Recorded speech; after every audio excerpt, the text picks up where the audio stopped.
One evening we were going into the mountains quite late. It was dark and we were all close together and it was cold, so we were all wearing hats and beanies and we were going up the mountain, and we could see a little bit of the landscape because the moon was it was full moon.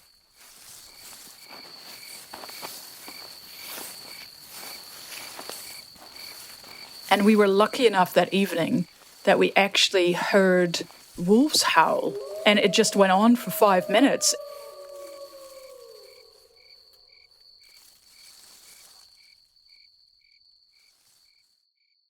It was just goosebumps all over your body, because then it actually hits you, you know, there's wild animals.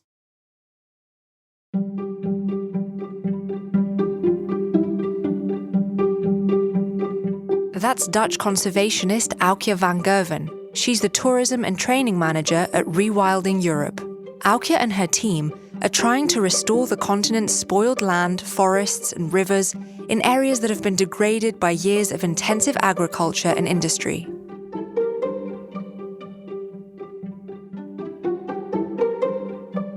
Those mountains she's talking about are the central Apennines of Italy, a short train ride from Rome. It's a place where bears roam, wolves howl, and, thanks to Rewilding Europe's work, a place where more people are starting to experience the forgotten, wilder side of Europe. One of the tools they're using to protect and restore these lands and their native animals is tourism. And I know what you're thinking. Attracting visitors to fragile landscapes doesn't quite sound like the best idea. But in the travel and hospitality industry, a new vision is flourishing. One where visiting a place isn't at odds with protecting it. It might even help develop and enrich destinations. I'm talking about what's become known as regenerative tourism, basically sustainable tourism 2.0. But what's the difference between regenerative and sustainable? Think about it. The aim of travelling sustainably is to make sure you leave a place no worse off than you found it. But what about leaving a place better than you found it? On this episode of Common Ground, we're putting regenerative tourism under the microscope.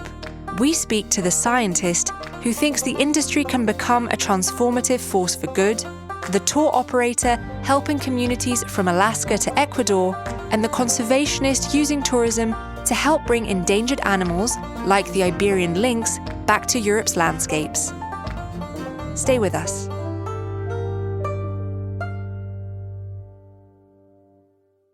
This is a podcast by Toposophy. For more than a decade, Toposophy has been inspiring and informing its clients on how to transform places, whether they're neighbourhoods, cities, regions, or whole countries. The Toposophy team works with international organisations, multinational brands, and government agencies around the world, leading them every step of the way to find placemaking and marketing solutions that are built to last. As constantly curious people, the team loves to collect game-changing ideas that are transforming other sectors and draw valuable lessons for the future of places. This podcast series, curated by the Toposophy team, is just one example of how these valuable ideas are brought to life. What I'm noticing enormously is that tourism seems to be somehow the one sector, many sectors are on fire with the whole regenerative fad at the moment, but tourism uses the word and started to use it very early on in a very empty way. That's Daniel Christian Wahl, German scientist, author, consultant, and all-round expert in regenerative systems. He literally wrote the book on it. We brought him in to take the buzz out of the word. I find the one litmus test of seeing whether you're actually in a conversation about regenerative tourism with somebody is to ask the question, are we talking about what regenerative can do for tourism, or are we talking about how tourism can actually become a motor of local and bioregional regeneration?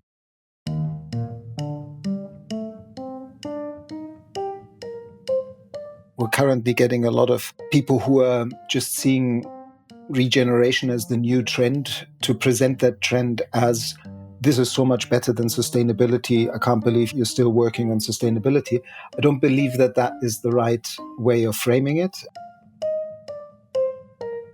But if you're asking me, for example, how is it different from applying the Sustainable Development Goals? It's different in the sense that working regeneratively means working with people in place. It has to come out of the uniqueness of the local ecosystem, the local culture, and the wider bioregional context and its history. So it's not really a matter of sustainability versus regeneration. Regeneration is the evolution of sustainable thinking. In many ways, I like saying sustainability is a bridge on the way to regeneration that we haven't crossed yet. So we need to keep working on it, but we need to set our goal higher, which is to do more than just not do any more damage. I think the opportunity to create new offers where people come back not just with memories of wonderful places and wonderful meals, but with friends, with real experiences of having contributed meaningfully, of having made a difference. I think it's in that space where tourism hasn't even begun to touch its potential. So how can tourists offer more than just cash to the communities they visit? And how can we leave a place taking home something more meaningful than just postcards? Certainly travel is meant to be fun, but I think at the essence is meeting the people and learning about the community and the destination. That's Jennifer Spatz. She's the founder and CEO of Global Family Travels, a tour operator based in Seattle, Washington. What we were doing was focused on community-based tourism, looking at it as a catalyst for positive change and offering the opportunity for visitors and the host community members to create meaningful connections. And fast forward, really in the last 3 years in developing the tours, I've recognized the principles of regenerative tourism and really helping to shift mindsets and really connecting to the destination in a positive, holistic way. Global Family Travels isn't your usual travel company.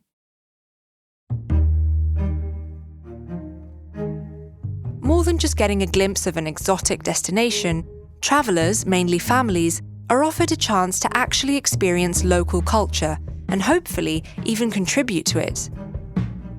The company's slogan sums it up neatly: learn, serve, and immerse.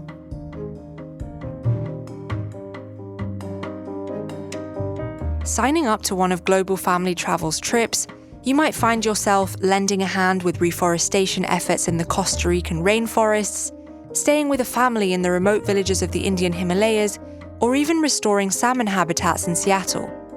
The starting point, though, for all these trips and what makes them happen is solid partnerships with local NGOs.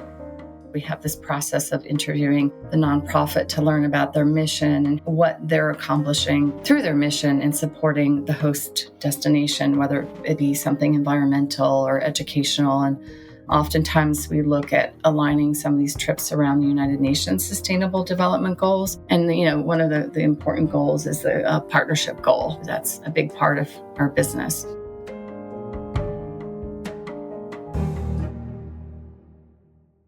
But before we get on to how these non-governmental partnerships actually shape the trips and benefit communities in practice, we wondered what governments are doing on the regeneration front. On the one hand, in 2/3 of European countries, governments do impose some form of tourist tax that's then invested into sustainable development. Visitors pay a little extra cash to enjoy a destination, and with that extra money, communities can preserve and enrich that beauty. But things don't always work that way in reality. Daniel lives on the biggest of the Balearic Islands in Mallorca, a place that knows a thing or two about tourists. On Mallorca, we had a tourism tax, and the first time around it got done away with because people realized that it was basically used to plug financial holes by the local government whenever they needed some extra money. And this time around, they're doing it a little bit more transparently. But in this day and age, I think it would be so easy and would actually be an added value for a destination to highlight individual on-the-ground projects that already exist and say, if you want to put your eco-tax towards this organization, click here. They can contribute to a project. They can maybe even go and visit the project. And so my suggestion with tourist tax would be to make it a lot more participatory and a lot more transparent.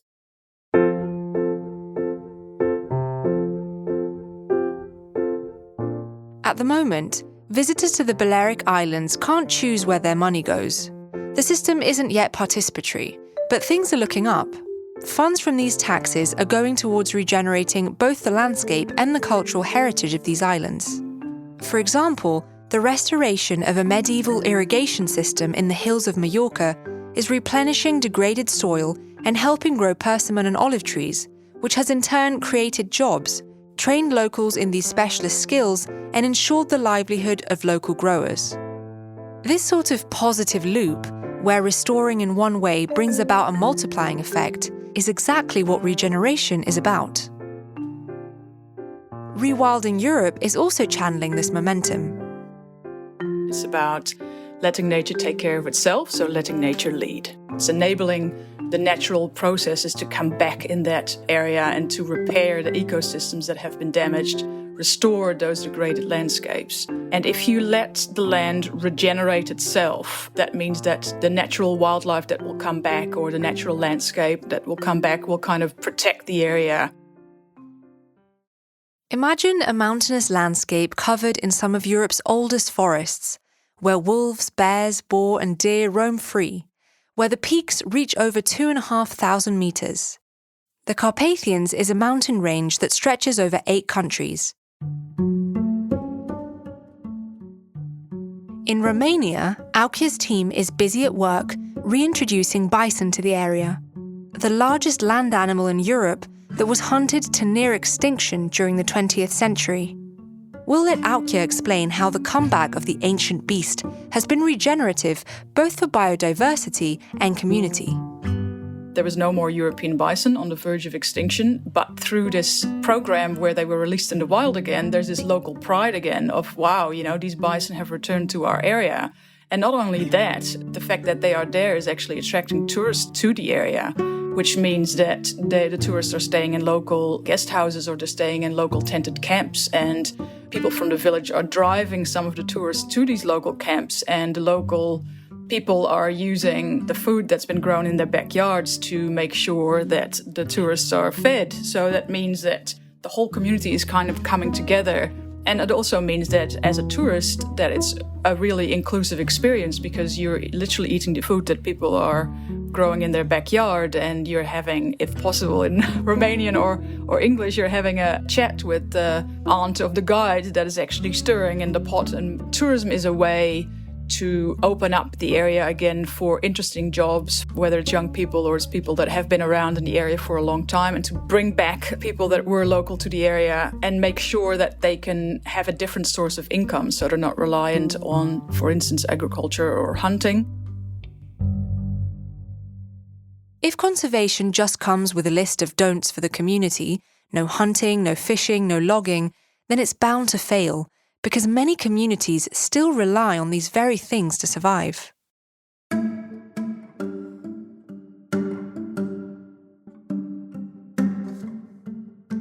What I've observed in the different rewilding landscapes is that it's really good to have a variety of nature-based businesses and maybe more specific tourism businesses working together in all these areas. So the local guides work with the local guest house owners, and they work with the local people that make sustainable, very nice hand creams harvested from lavender from the field.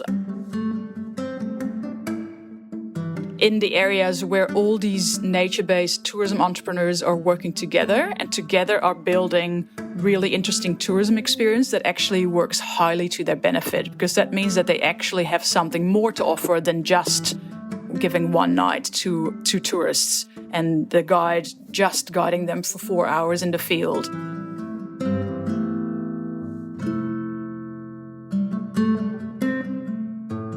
As well as the benefits to the people of the area, the bison also bolster the region's biodiversity. Their grazing habits help birds nest, and their tendency to roll around on the floor excitedly creates holes that fill up as rainwater pools, helping amphibians thrive. Across the continent, in Portugal's Coa Valley, reintroducing natural grazing animals has not only improved biodiversity, it's also reduced the risk of wildfires to the region. And that's something Global Family Travels has been working on too, along the Mackenzie River in Oregon, with the help of tourists.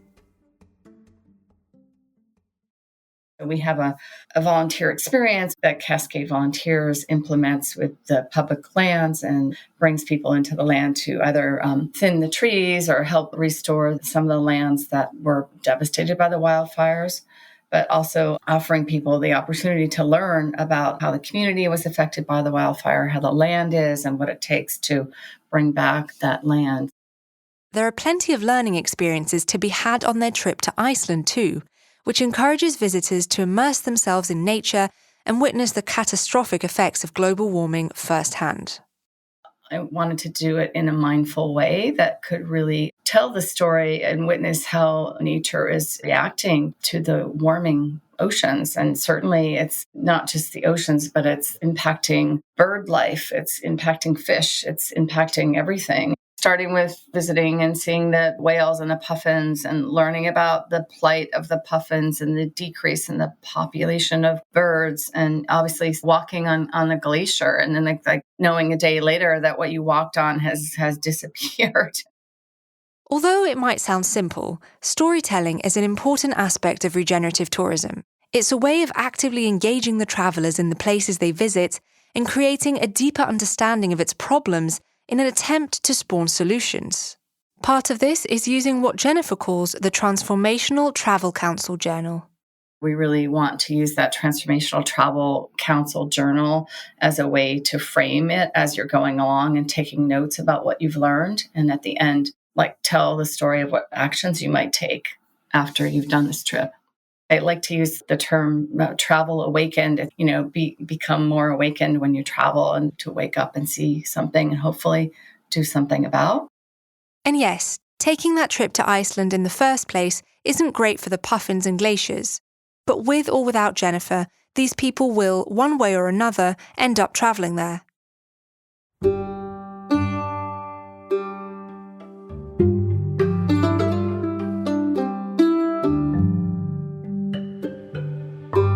It's true that tourism accounts for 8% of the world's greenhouse gas emissions. But the industry is much more than its carbon footprint. It gives jobs to nearly 300 million people worldwide. In our interconnected world, tourism can't exist in a vacuum. Here's Daniel again.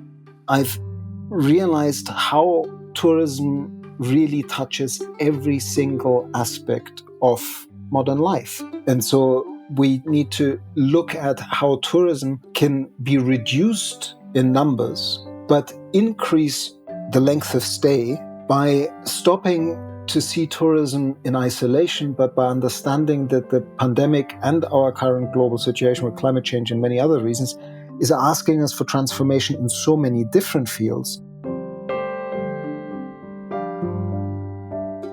How will people work in the future? How will we care for elderly and the sick? How will we reinvent education? That education isn't something that you only do in the first third of your life, but you continue doing. As soon as we start weaving innovations in all those fields together, then we can start to envision a future by which people travel not for an average 10 days to get away from it all and then fly back to their home country, but where people actually spend 3 months, 6 months, every number of years somewhere else, learning and contributing to the local community and staying away for longer because now the possibility exists. Although this future might sound far off, the pandemic brought us a step closer. It forced us to re-examine how we travel and our impact on the planet. In a study for the European Travel Commission carried out by Toposophy, it was found that nearly 60% of national tourism organisations agreed that the pandemic represented a turning point for making tourism in their countries more environmentally friendly. With the rise of remote work, more people now opt to travel for longer periods, working as they go, rather than hopping from one place to the next for a quick getaway. The pandemic has also brought about the rise of the staycation, as people are finding ways to holiday close to home and discovering plenty of destinations that are just a walk, drive, or train ride away. Because of the pandemic, I think a lot of Europeans are more curious about having an adventure in their own backyard and actually finding out that they can have a safari in Europe. If you have a city trip to Rome, then you can be in the Italian mountains the day after and go walk through these beautiful mountains, and you can see tracks of bear and wolves. I mean, how amazing is that? I used to travel to Africa or Asia to get my wild fix, but it's actually right here at your doorstep. In Seattle, Global Family Travels have started their own backyard experiences too. One of the things we did actually and have done in the last few years is really taken this model of community tourism to our own backyard, to the Seattle Pacific Northwest, and created experiences, day trips and overnight trips to the Olympic Peninsula, partnering with organizations, indigenous communities, Black Farmers Collective, graffiti artists, to do a street art tour. So that has really allowed people to become more immersed in doing something in their own backyard. We decided to tag along for the Street Hues Urban Art Tour on a rainy day in Seattle.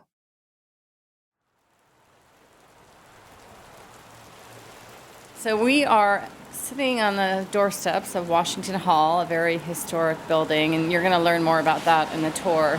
And we are on 14th Ave, a busy street that goes through the Central District. It's a suburban neighborhood, kind of right behind Seattle University. We really want to understand our place of belonging in the city that we live in, and community tourism and regenerative tourism are ways to take a deeper look, a holistic look into some of the stories that are being told that maybe you see as a local and even visitor, but you don't really understand. So there are a lot of misconceptions around graffiti and street art. And there's a long history of how street art and graffiti have been used in social and environmental movements. In the aftermath of George Floyd and the Black Lives Matter and CHOP, I really looked hard at how can we use regenerative tourism to really tell some stories that are unfolding, people really wanting to understand more about some of the environmental social injustices. And Global Family Travels had set the intention that we want to provide a platform to really uplift voices and tell stories of Black, Indigenous people of color, and really to kind of support our brothers and sisters.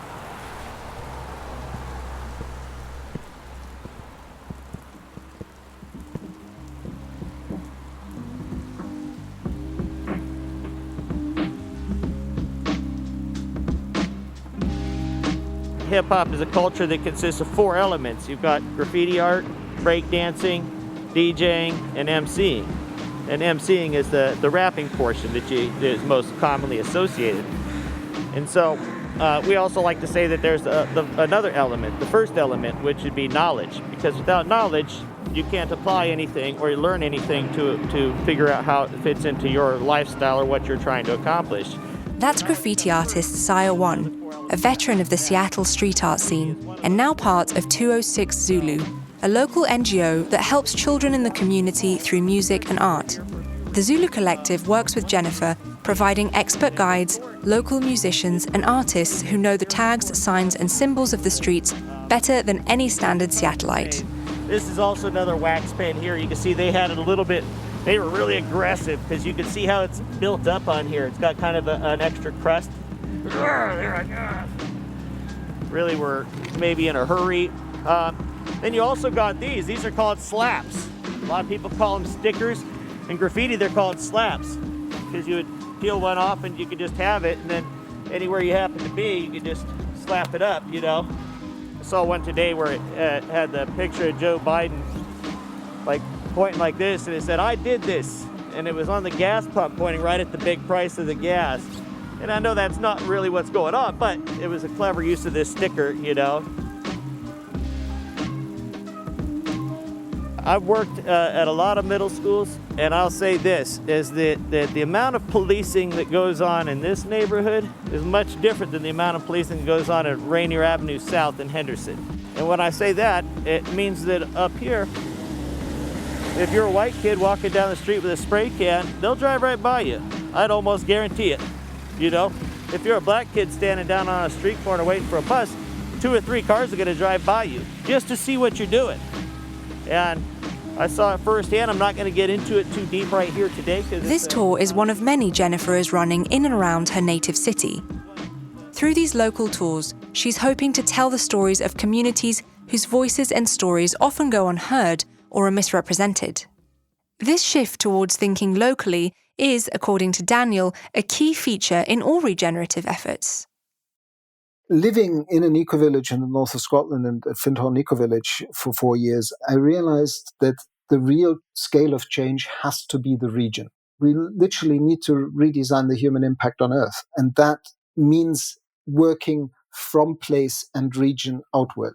The problem of climate change or the problem of biodiversity loss and extinction emergency is a problem that we cannot solve if we maintain our dialogue at the abstract of global problems and then finding abstract solutions that are then implemented everywhere.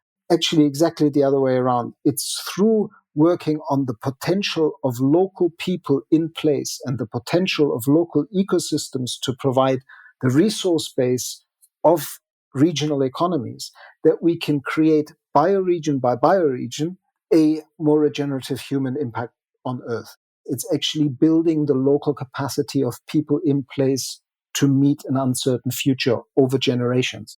It's a much longer process. There is no final outcome, blingy new resort with solar panels and a bit of organic agriculture. That's wonderful, but that isn't regeneration. Aukje's team is getting serious about building up local capacity too.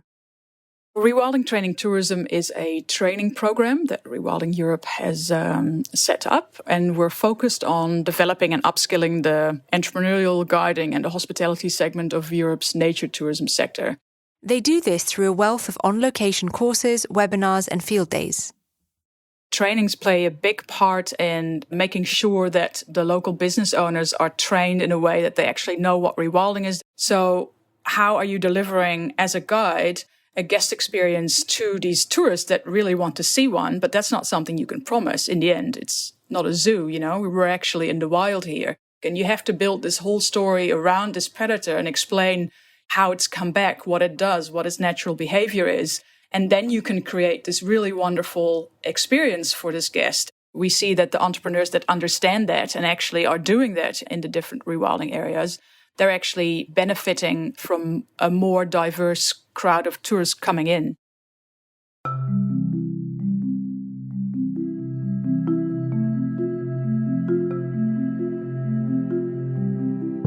Although Rewilding Europe and Global Family Travels are both private initiatives working at a more or less local level, there are cases where entire regions are embracing regenerative principles. Take New Zealand's Bay of Plenty, a spot known for its dreamy beaches and adventure sports. It swapped out a tourism model which emphasized economic growth for one of holistic improvement, focusing on ecological, social, and cultural value. And they're doing it with the insight and help of their residents, including, of course, the indigenous community. It fits into the country's wider belief that the lands they live in are to be stewarded rather than owned, a belief rooted in their native Maori culture.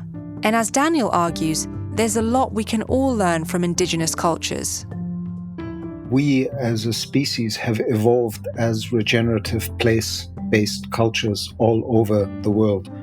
And our job now is to somehow bring the insights of science and technology back into the wisdom that indigenous people had for millennia before we took the detour of agriculture and industrialization. So supporting the right of indigenous people to manage the lands that are theirs in a regenerative way, which they have done. And the proof of them doing it better than most governments of the world have done is that the world's biodiversity hotspots map exactly onto the world's indigenous territories. The minute we believe that we can own the land and sell it as a commodity or sell visiting the land as a commodity like tourism does, we step out of that indigenous understanding that actually the land owns us. And that's precisely where tourism can work on teasing out the uniqueness of each place again by engaging with indigenous people or local traditions and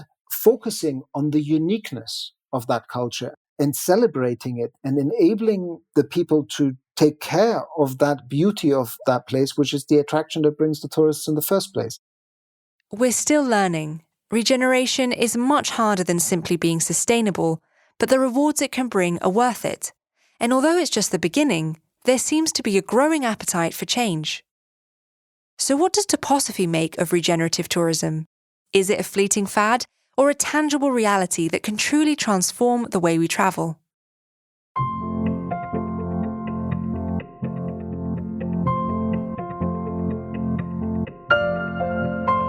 Firstly, the terms we're using really matter. As Christian Wahl mentioned, the term regenerative is sometimes used in a rather empty way by some in the tourism sector, when in fact its meaning is full of value. As we've heard, if these practices are applied sincerely, together with the local community, they can become a truly holistic response to what both our environment and communities really need. Because regenerative tourism seeks to ensure that the visitor economy delivers a net positive benefit to people, places, and nature. And it supports the long-term renewal and flourishing of our places.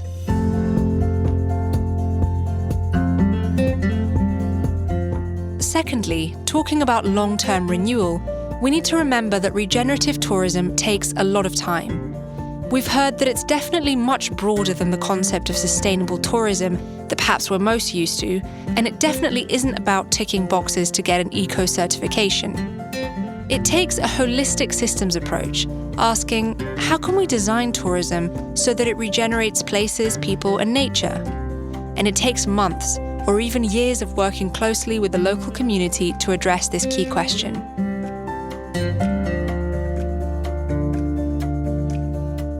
Thirdly, for those wondering about the economic implications of taking the regenerative route, it's actually a very reliable way to trigger innovation from the ground up and generate profit. More and more, companies offer regenerative experiences as tourism products that are very popular with visitors and residents. They include rewilding-themed retreats to appreciate the landscape, the silence, the wildlife, visitors participating in conservation work such as native tree planting and rewilding projects, and mindfulness nature walks, as well as outdoor yoga.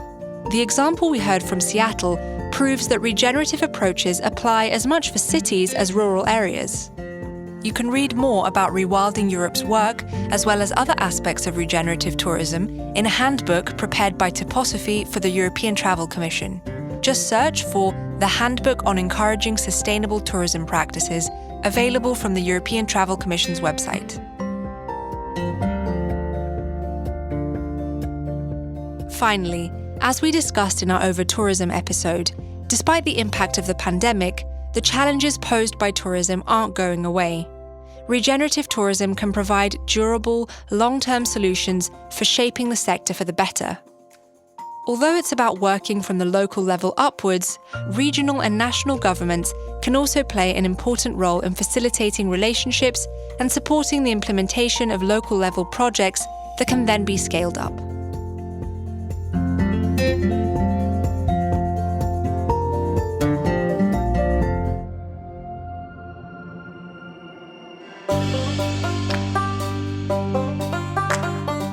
It makes you aware that deep down inside we're kind of all a little bit wild. If you hear a wild animal or a wolf howl and your hairs will stand up straight, then that must mean that that's some kind of primal instinct deep inside you that craves those kinds of wild experiences. And it's just so amazing you can have them right here in Europe.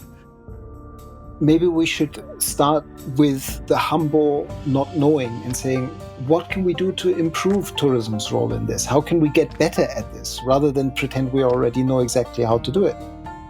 I believe it helps foster and inspire the next generation of leaders, younger people like your children, who will take responsibility for the challenges and opportunities of our increasingly interconnected world.